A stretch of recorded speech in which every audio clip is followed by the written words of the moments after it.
Jumpa lagi di sekolah minggu online. Sebelum memulai ibadah, mari kita berdoa. Mentari akan memimpin doa.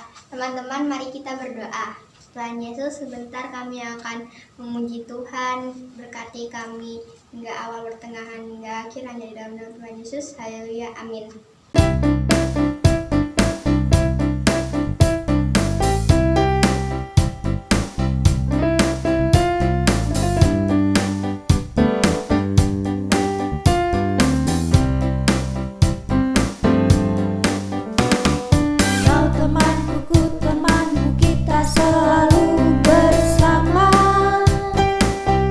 Seperti mentega dengan roti. Kau temanku, ku temanmu, kita selalu bersama. Seperti celana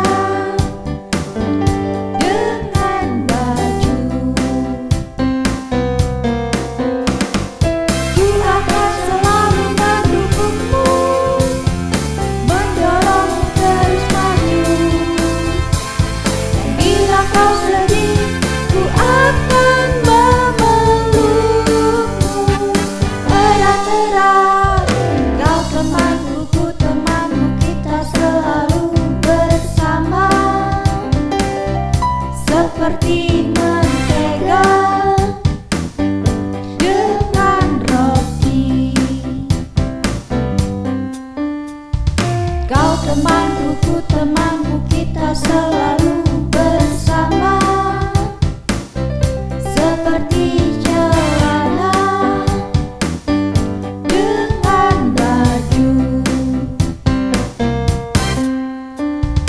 Ku akan selalu mendukungmu, mendorongmu terus maju. Dan bila kau sedih, ku akan memelukmu erat-erat. Kau temanku, ku temanmu, kita selalu bersama. Seperti mentega dengan roti. Seperti celana dengan baju.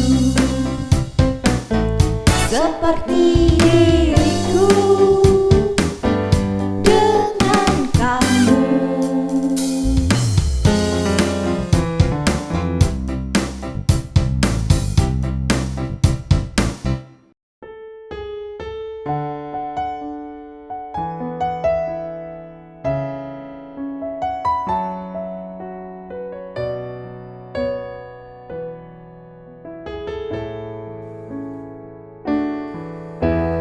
Tuhan punya rencana bagi masa depanku. Tuhan punya rencana yang terbaik bagiku. Tuhan punya rencana bagi masa depanku. Tuhan punya rencana yang terbaik bagiku. Karena masa depan sungguh ada, harapanku tak hilang.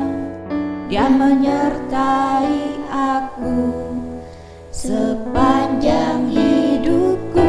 Karena masa depan sungguh ada, harapanku tak hilang. Tuhan Yesus selalu bersamaku.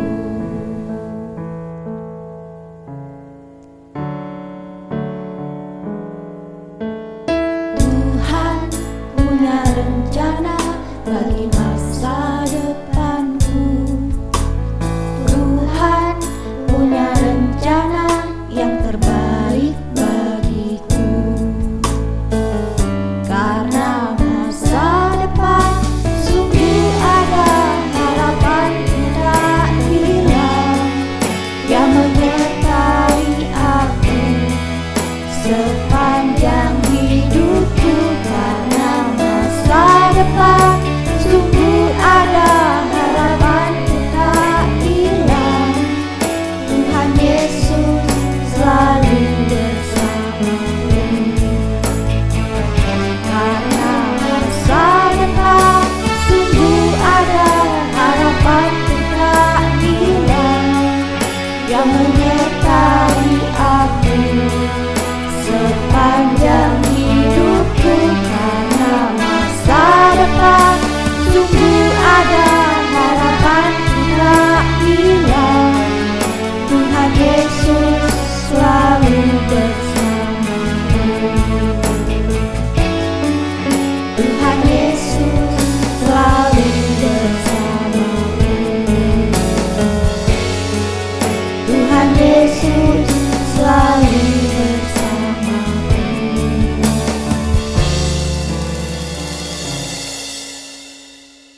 Mari adik-adik semua, sebelum kita mendengarkan firman Tuhan, kita berdoa dulu ya.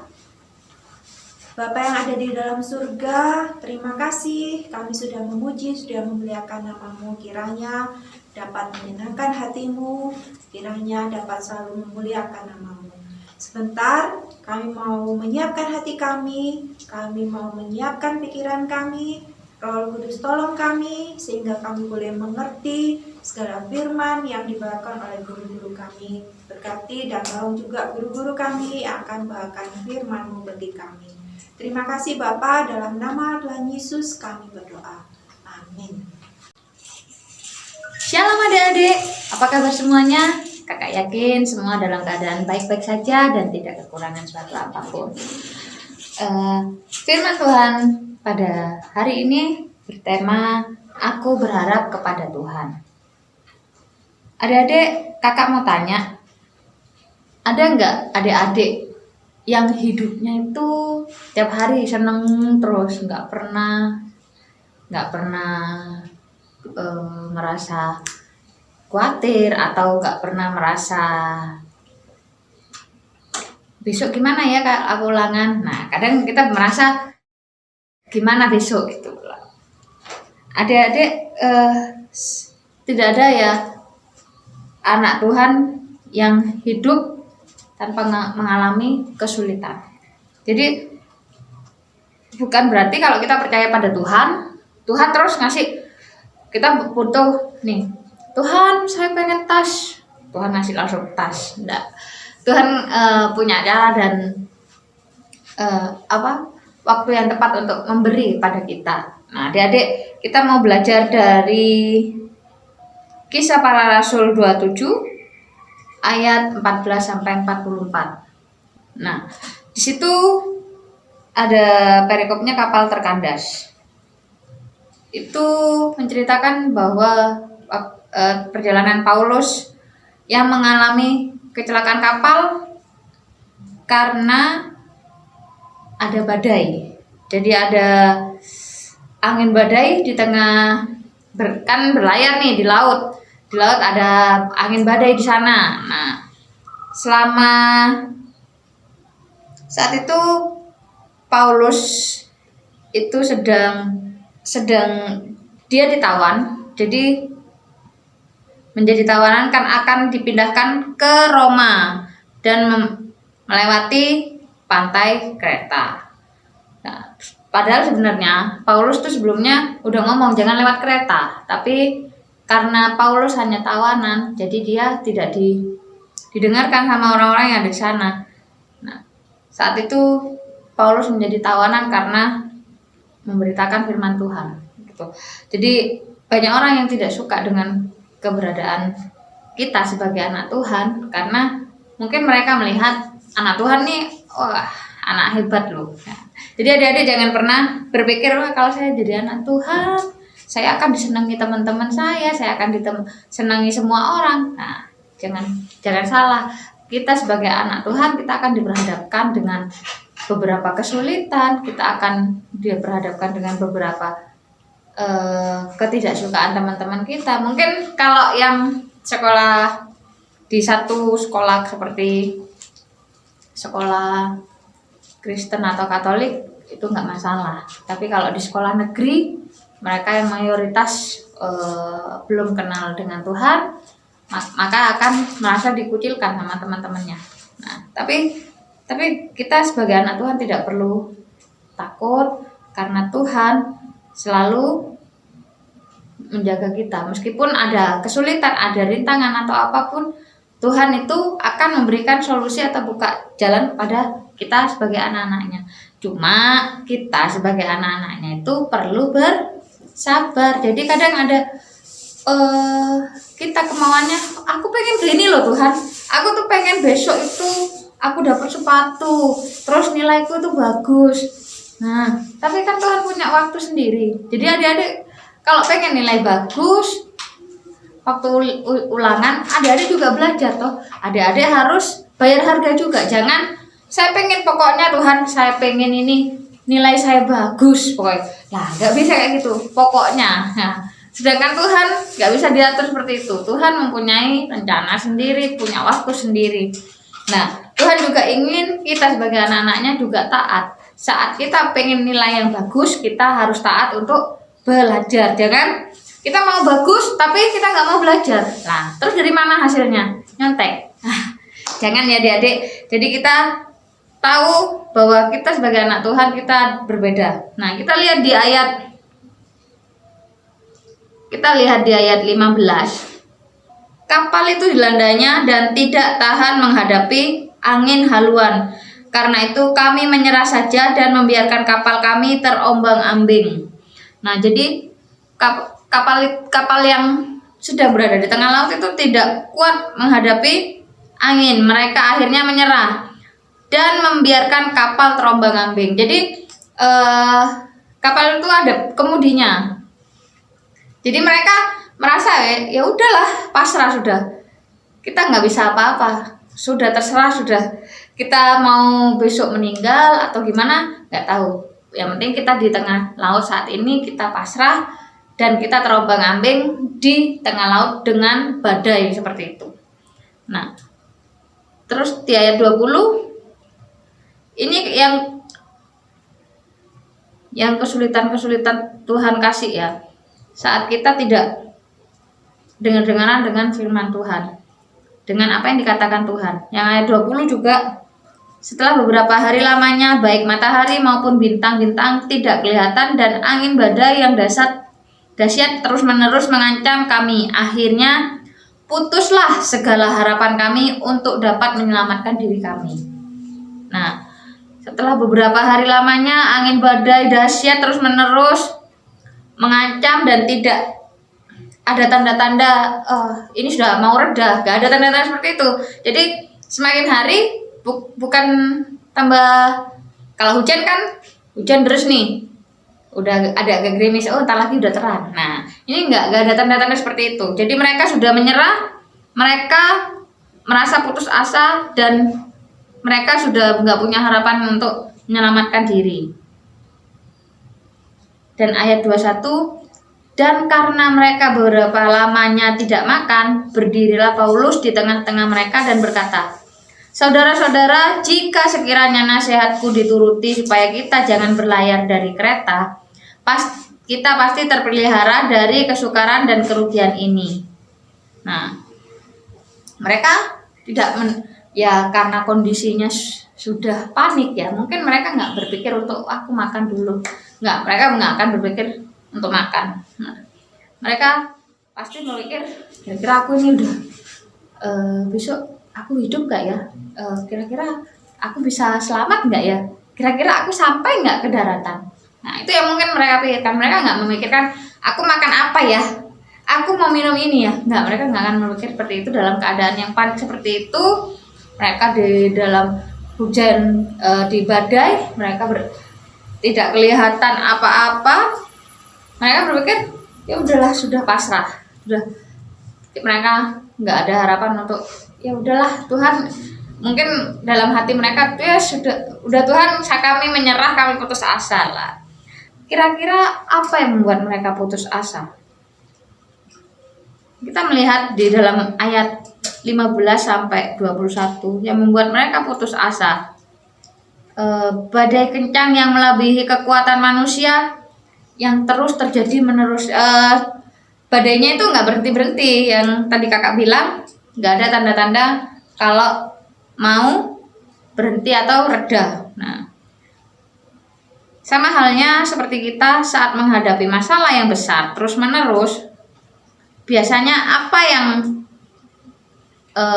yang ada di pikiran kita ya, Tuhan, saya nyerah Tuhan, sudah pasrah Tuhan, wes sakarep-karep Tuhan.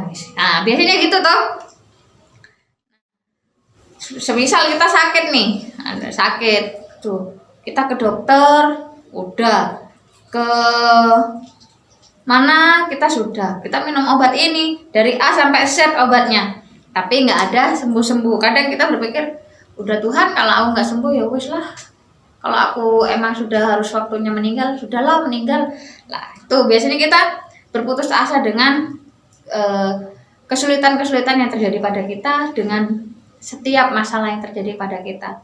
Padahal Tuhan dalam kondisi seperti ini, Tuhan ternyata tidak pernah tinggal diam. Nah itu, kita sebagai anak Tuhan, itulah kelebihan kita.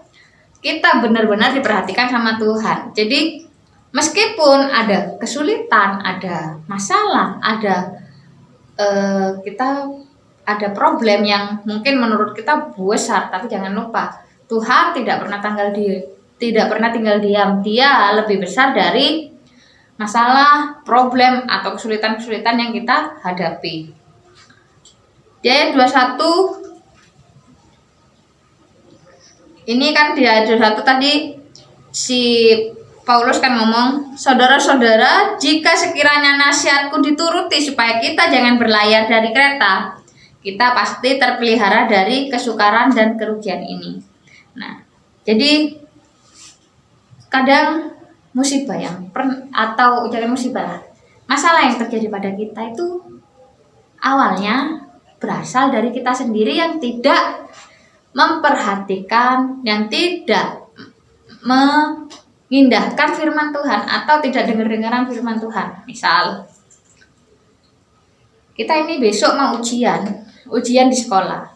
Nah, padahal kita sudah tahu kalau tugas kita adalah belajar. Kalau mau ujian ya kita harus belajar untuk bisa mengerjakan semua pertanyaan-pertanyaan atau tes yang kita hadapi besok. Enggak, kadang malah wis gampang wis aku katai Tuhan. Jadi gitu biasanya. Jadi kita rasanya wis pasrah be Tuhan wis ngitung kancing ya. Jadi janganlah seperti itu. Kita diberi akal, kita diberi pikiran, kita tahu toh yang mana yang baik, mana yang enggak. Jadi kalau kita mau nilai kita bagus ya kita harus belajar. Jadi jangan wis kok aku berdoa, yang penting berdoa perkara besok wis Tuhan aja wis yang ngatur. Nah, kayak gitu adik-adik. Jadi bukan seperti itu. Jadi Tuhan mengajarkan kita untuk ya kita tetap harus belajar dan berdoa. Untuk hasilnya itu biar Tuhan yang menentukan. Tapi bukan berarti kita berdoa tanpa belajar atau tanpa berusaha. Gitu loh. Saat kita sakit pun sama. Kakak ini sakit nih, seumpama kakak sakit sudah tahu sakit, malah nggak minum obat, malah keluar kemana-mana, malah keluyuran, nggak menjaga kondisinya sendiri. Nah itu yang salah siapa? Meskipun berdoa 500 kali, Tuhan nggak akan sembuhkan loh. Karena kita sendiri yang kita sendiri yang nakal bahwa kita sudah tahu sakit tapi kita keluyuran, kita nggak minum obat, kita nggak ngapa-ngapain, cuma berdoa dan tidak. Ya memang Tuhan ada mukjizat dari Tuhan, tapi Tuhan mengajarkan bahwa kita juga harus mempunyai pikiran ini, dikasih pikiran ini untuk berpikir mana sih bagus. Jangan berarti Tuhan aku pasrah be Tuhan. Pokok intinya saya pasrah. Ujian gak usah belajar ono Tuhan. Oh jangan gitu. Jadi gak usah belajar. Besok kan Tuhan pasti akan nuntun tangan. Tuhan akan nuntun tangan gini. Kita nulis gini, ya enggak lah.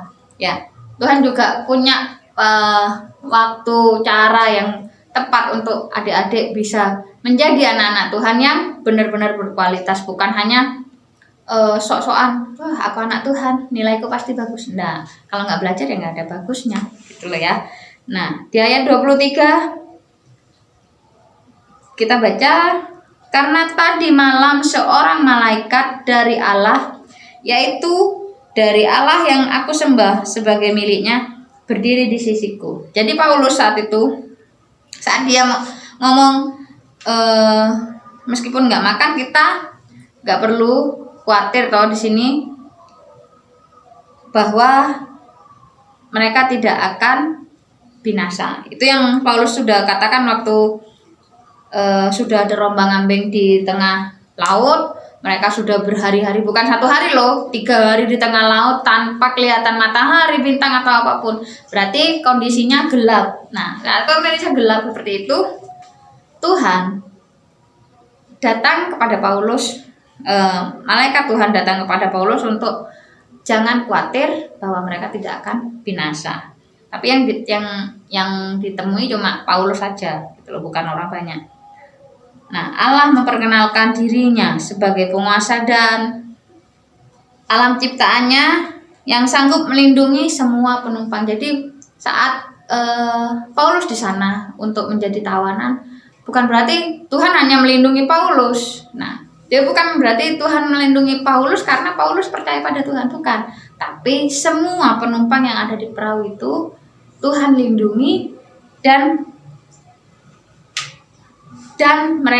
dikatakan bahwa hanya kapal saja yang akan hancur. Berarti kapalnya aja yang hancur, tapi orang-orangnya akan selamat dan tidak akan binasa.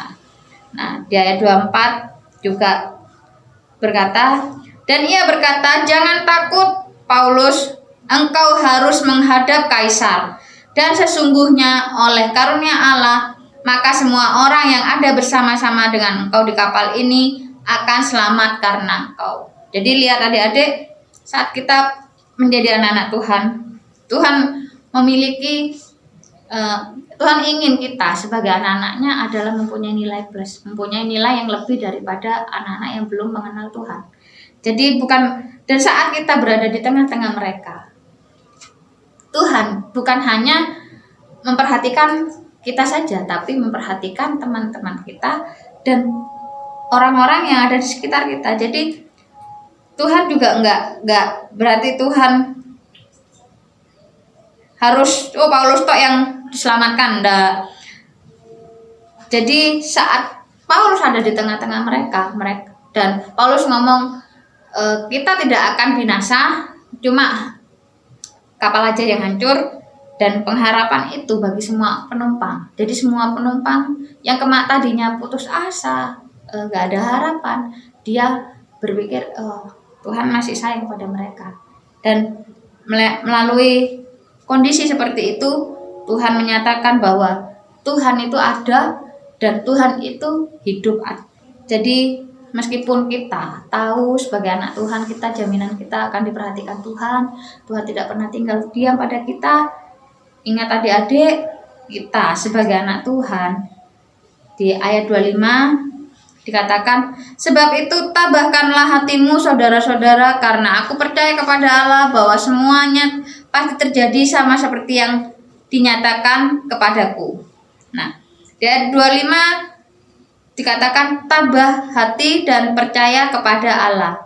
Nah, jadi adik-adik, saat kita sudah tahu jaminan kita Tuhan tidak pernah tinggal diam pada kita, ya kita harus tahu bahwa kita mempunyai hati yang benar-benar tabah, yang percaya pada Tuhan, bukan asal saya yakin Tuhan pasti selamatkan saya, tapi mau ke gereja nggak berani. Nah itu ya, jangan ya dek ya.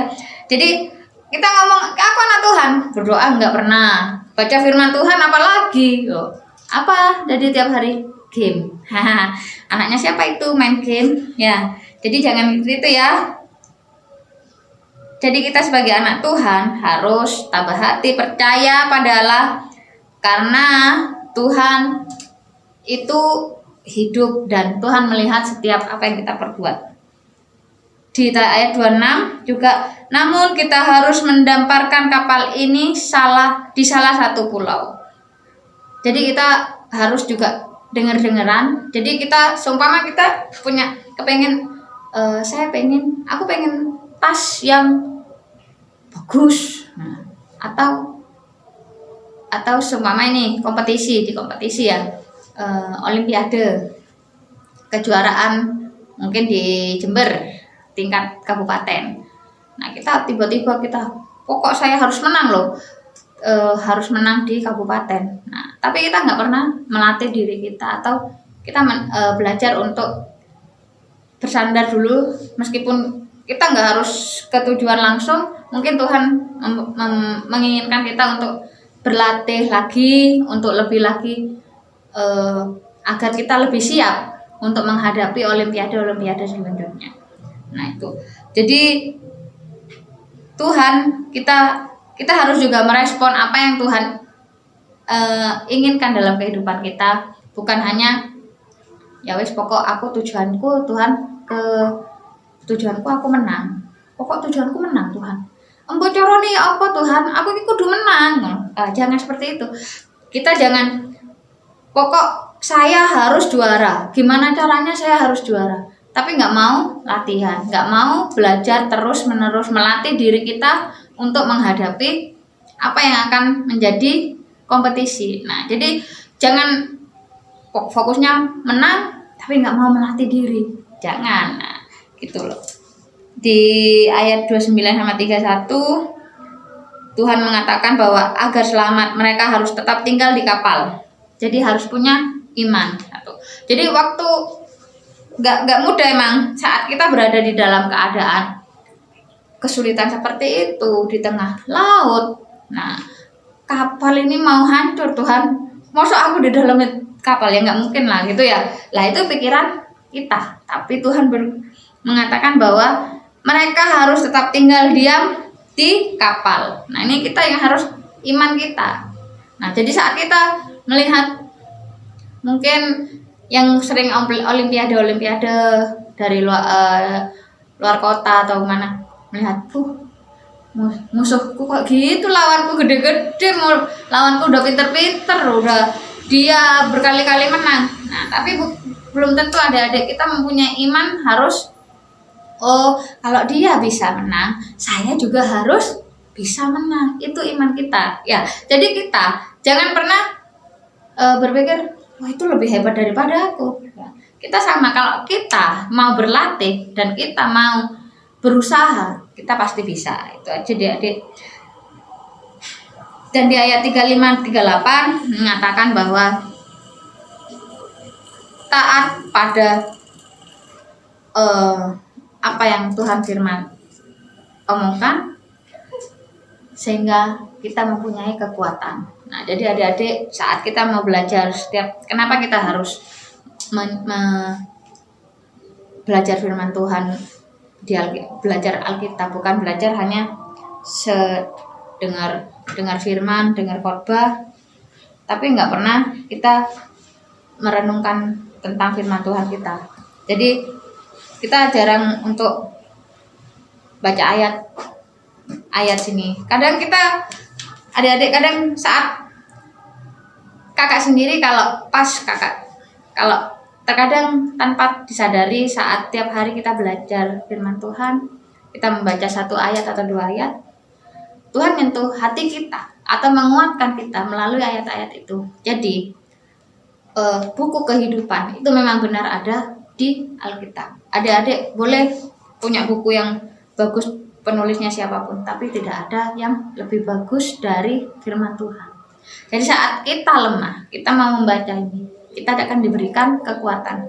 Jadi adik-adik percaya dan menaruh pengharapan kepada Allah yang kita sembah. Jadi saat kita menyembah, memuji dan mengakui bahwa Tuhan Yesus itu adalah Tuhan, berarti kita harus sepenuhnya percaya dan kita harus yakin menaruh pengharapan kita, masa depan kita pada Tuhan Yesus. Jangan kita percaya tapi ada di hati, mosok si Tuhan aku bisa. Itu biasanya gitu. Jadi imannya itu ngomong, cuma dia omong saja, sedangkan di hatinya kayaknya aku gak iso sih Tuhan, kayaknya aku gak mungkin menang, kayaknya aku gak mungkin bisa, kayaknya aku gak bisa seperti dia. Nah, itu yang sering ada. Jadi kita sebagai manusia ya emang sih itu wajar, cuma ayo kita melatih diri kita untuk mempunyai iman, pengharapan kepada Tuhan Yesus. Jadi kita berharap pada Tuhan dan kita tahu bahwa jaminan hidup kita, Tuhan tidak pernah tinggal atas kehidupan kita. Tapi satu, kita harus percaya penuh kepada Tuhan. Jangan hanya hidup sekadar ya sudahlah, hidup aja yang penting. Nah, enggak. Kita anak Tuhan, kita harus istimewa. Kita harus lebih daripada anak-anak yang belum mengenal Tuhan. Kalau anak-anak yang belum mengenal Tuhan aja bisa, kenapa kita anak Tuhan yang sudah ditebus di kayu salib, yang sudah ditebus dengan darahnya yang kudus, kenapa kita tidak bisa? Ingat, Tuhan kita bukan Tuhan yang mati. Tuhan kita adalah Tuhan yang hidup. Dia ada, dia tahu tentang kondisi kita. Cuma Tuhan selalu menjawab setiap kebutuhan kita, setiap doa kita sesuai dengan waktu Tuhan. Jadi kita diperlukan sabar, kita perlu semangat, kita perlu berharap, kita perlu percaya pada Tuhan. Jangan kita terus karena nggak dijawab doanya putus asa dan udahlah selesai. Nggak mau doa, nggak mau ke gereja, nggak mau baca firman Tuhan. Nah, apalagi seperti itu. Jangan ya adik-adik, ingat Tuhan selalu ada bagi kita. Terima kasih. Tuhan Yesus memberkati. Shalom. Teman-teman, mari kita berdoa. Tuhan, terima kasih Engkau telah berkati ibadah sekolah minggu online ini dari awal hingga akhir. Terima kasih ya Tuhan, yang dalam nama Tuhan Yesus. Haleluya. Amin. Sampai jumpa minggu depan.